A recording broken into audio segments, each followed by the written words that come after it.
For millions of years, the ancestors of modern cats gradually evolved to become apex predators, masters of stealth and agility, ultimately becoming some of the most efficient hunters on our planet. And yet, despite this, cats had still not reached their peak. That wouldn't come until the beginning of the 21st century, when the first cat video was uploaded to the internet. Finally, after millennia, fearless catters had found their true purpose in life, to star in silly little internet videos for the enlightenment of mankind. And while many cats have graced our screens as the stars of viral videos, most of them are one-hit wonders, their names and identities lost to the void of the internet. But some cats have risen above the fleeting fame of online virality to become full-blown celebrities in their own right, with years-long careers. And one of those cats was a deformed rescue kitty named Lil Bub. For a cat who would go on to become a global superstar, Bub's origins were pretty much as humble as they come. She was born in a tool shed in Bloomington, Indiana, in the summer of 2011, the runt of a litter of feral kittens who were luckily found and rescued. But while Bub's siblings were quickly adopted into new homes, she was not so fortunate.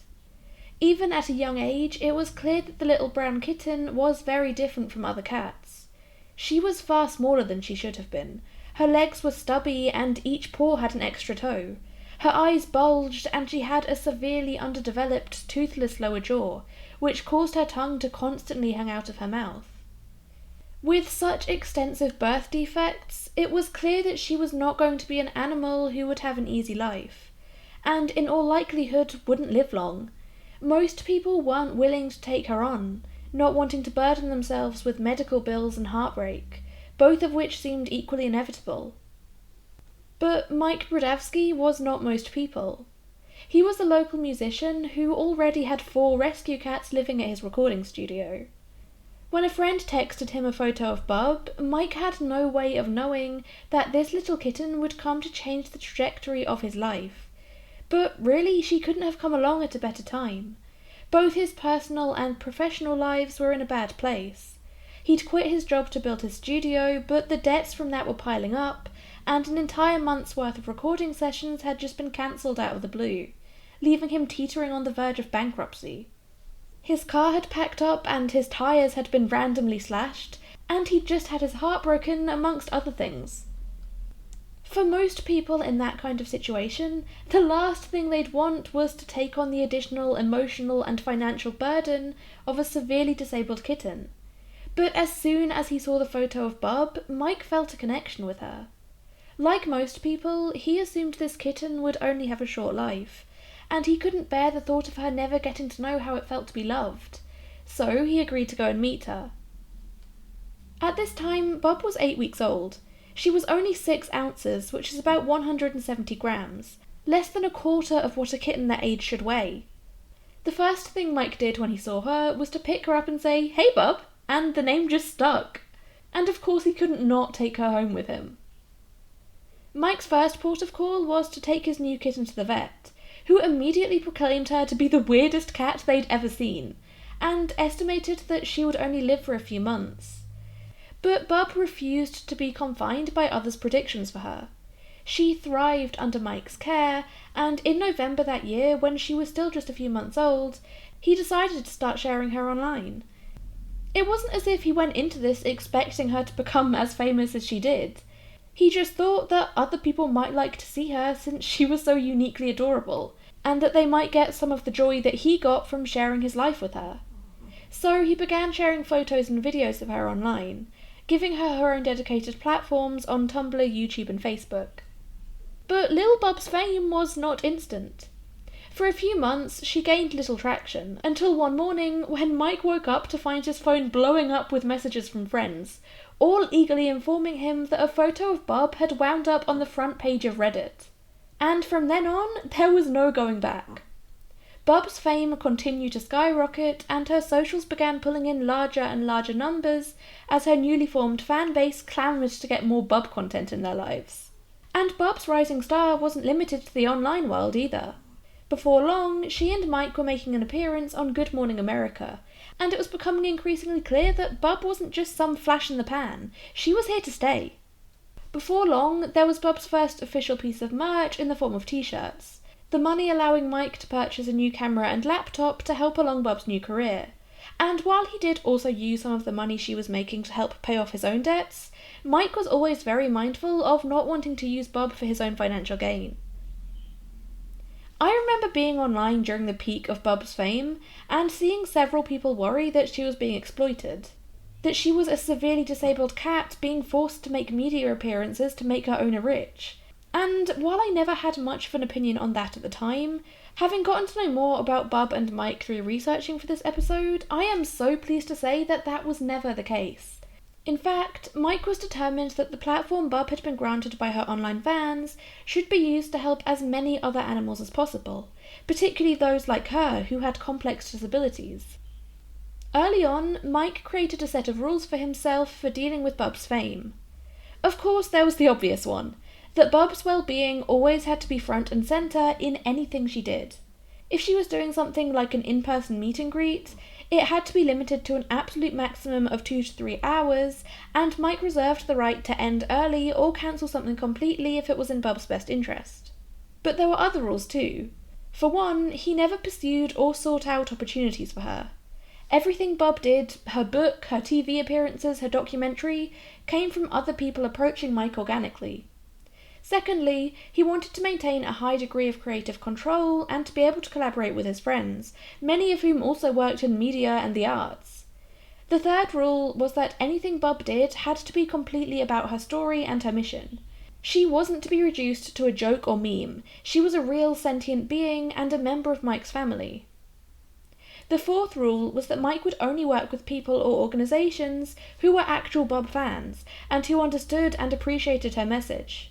Anyone trying to get involved for a quick cash grab would not get far.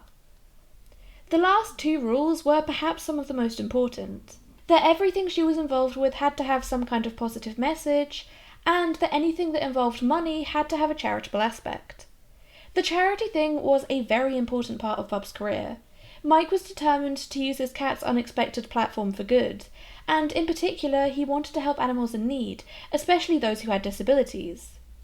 Bub was involved in campaigns to raise awareness on the importance of neutering pets, and most of her meet and greets were held at rescue centres and shelters across the country to encourage people to adopt rescue animals instead of buying from breeders or pet shops.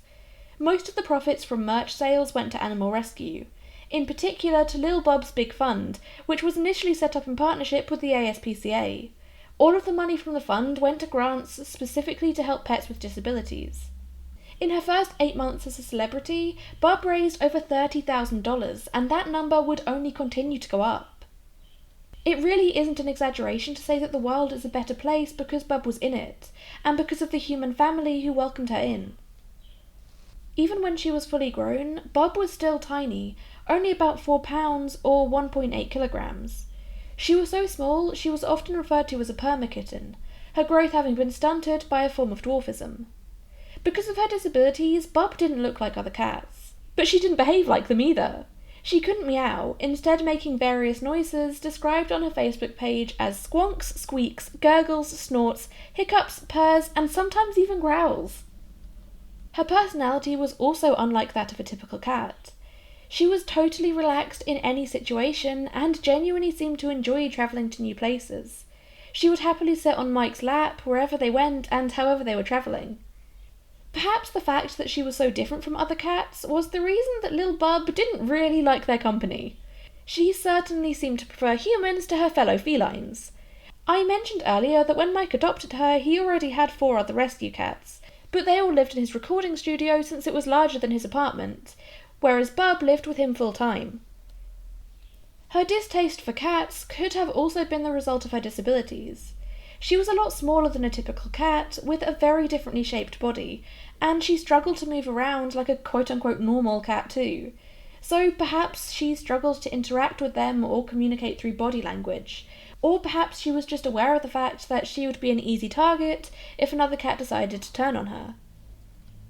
Even if they weren't the reason for her less than sociable attitude towards her own species, Bub's disabilities certainly had an impact on her day-to-day life. One of the conditions that most severely affected her was osteopetrosis. This is also known as marble bones disease. So basically, a healthy skeleton has cells that both create new bone tissue and cells that break that bone tissue down. Osteopetrosis is the result of not having enough of the latter, which causes the bones to become more and more dense as time goes on.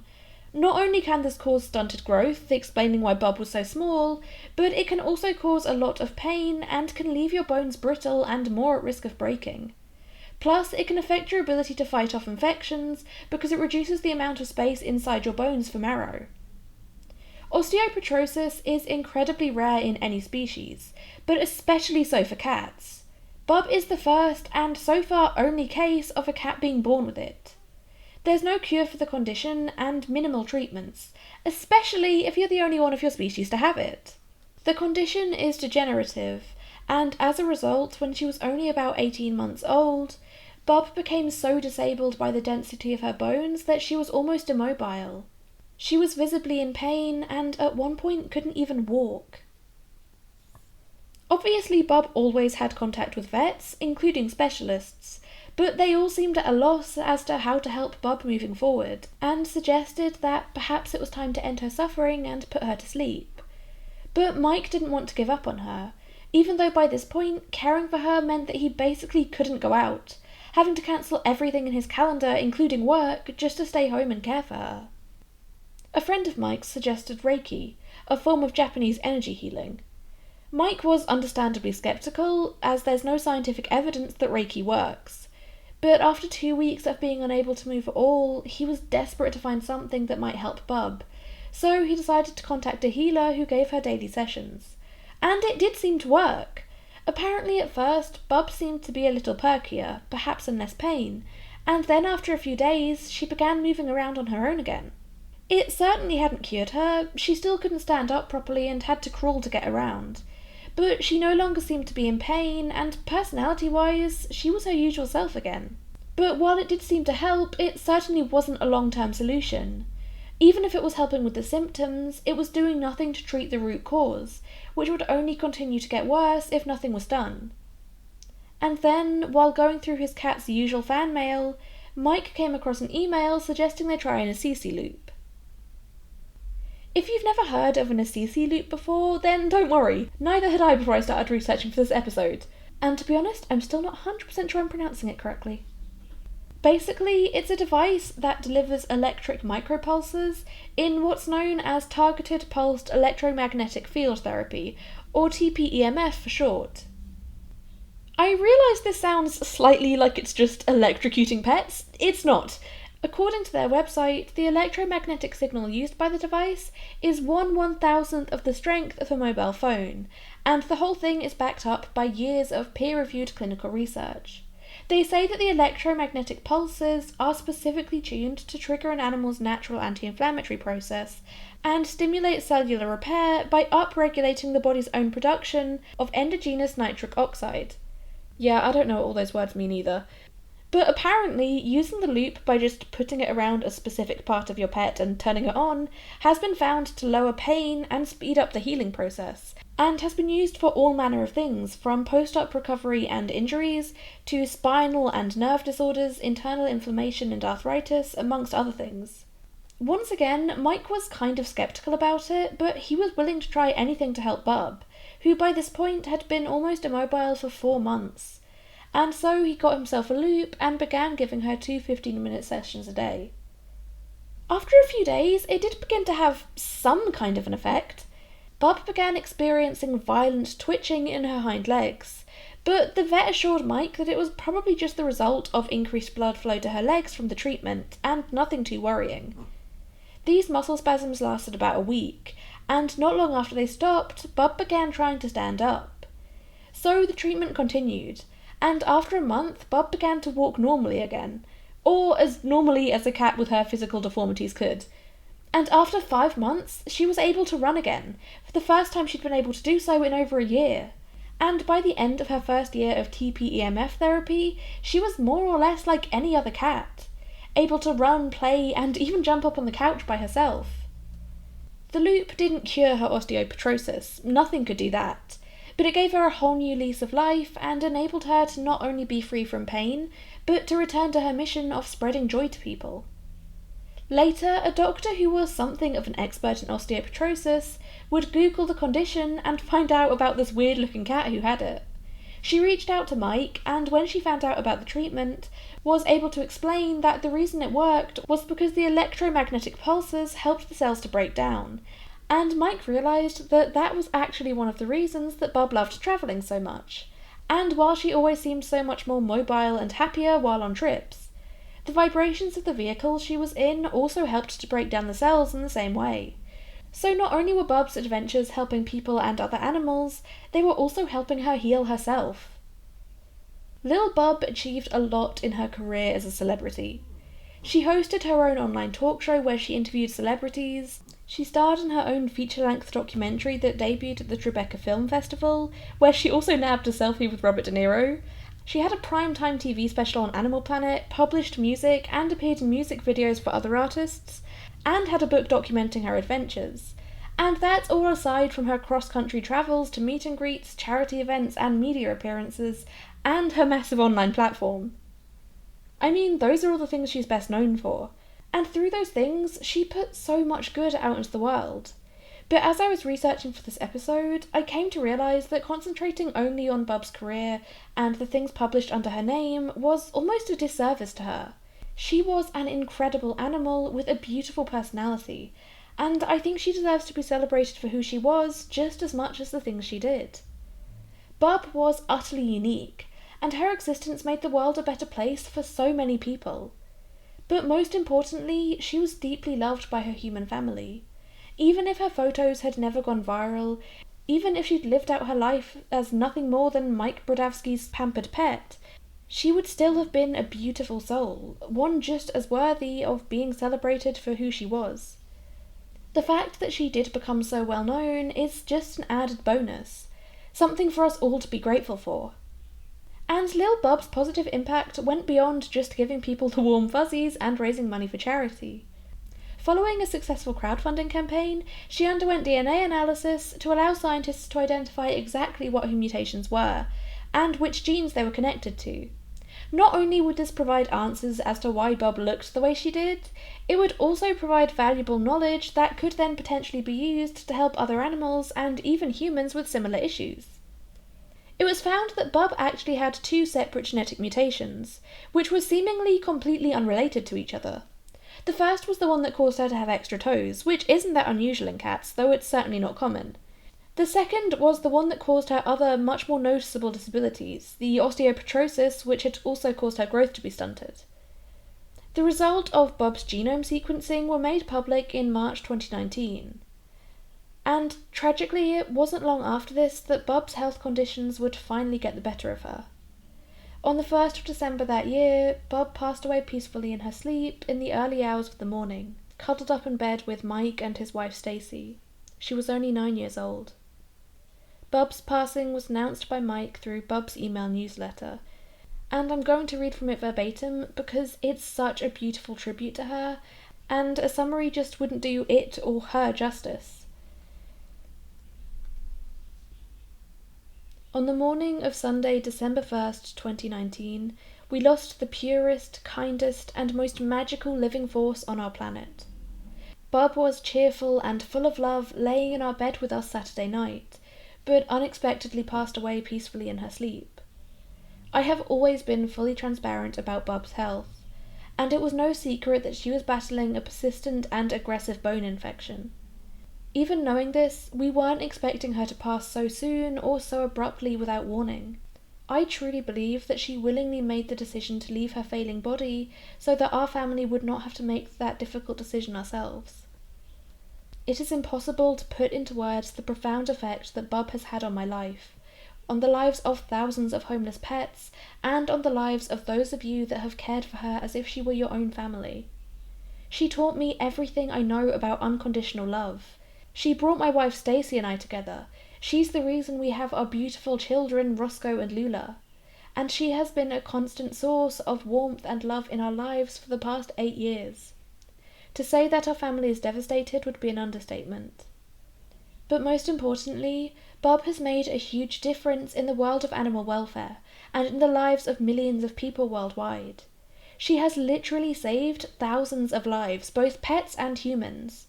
She started the first national fund for special needs pets. She was the subject of groundbreaking genetic and biological research. She's helped raise over $700,000 for animals in need, and has spread a message of determination, positivity, and perseverance to people all over the world. And even though my heart is absolutely crushed by her graceful departure from planet Earth, I know that her spirit, magic, and overwhelming energy are still with us, reminding us every day to be better. Dearest Bub, I will never forget your generosity, your limitless supply of love, or your uncanny ability to bring so much magic and joy to the world. I am forever honoured and humbled that you chose me as your caretaker. Please visit all of us in our dreams often. Good job, Bub. And Mike is right. Bub has continued on even after her passing. Lil Bub's Big Fund, which is now an independent 501c3 non-profit, is still going strong, and at the time of recording has raised over $1 million for disabled pets. It's funded by direct donations as well as through purchases of her merch, which is still available via her website, and which I will of course have linked in the show notes if you'd like to help continue Bub's legacy by donating or buying something. Thank you so much for listening to this week's episode of the Animal Nerd Podcast. I am so sorry for how long this one took me to get out. My health has been really bad lately, and it's not showing signs of letting up anytime soon, so who knows what my schedule is going to look like for a while. But I mean, that's life with an incurable illness for you. If you're a disabled cat, you become a beloved meme. If you're a disabled human, you're just really bad at getting podcasts done on time. Because obviously me and Bub are the only examples of disability in our respective species. And while I'm apologising, I'm also really sorry if you could hear any snorting or snuffling in the background of this episode. That would all be on behalf of my dog, who is sleeping next to me. Usually I try to talk around his noises a bit more, or record when he's not sleeping right next to me, but he recently had surgery and he's fine now, but he's just a bit sleepy, so I didn't really have the heart to move him or wake him up. Hopefully it's not too noticeable or annoying. But getting back to Bub, I really enjoyed working on this episode. I wasn't super online during the peak of her fame, or at least I wasn't in meme circles. So, although I'd obviously heard of her and seen pictures of her, I didn't really know much about her beyond that. In fact, I'd always assumed she was male until I started researching for this. But yeah, I really hope you enjoyed this week's episode. Again, I'm sorry it's taken so long to get out. I'd promised to have the next one done sooner, but I know better than to say that kind of thing when my health's relapsing.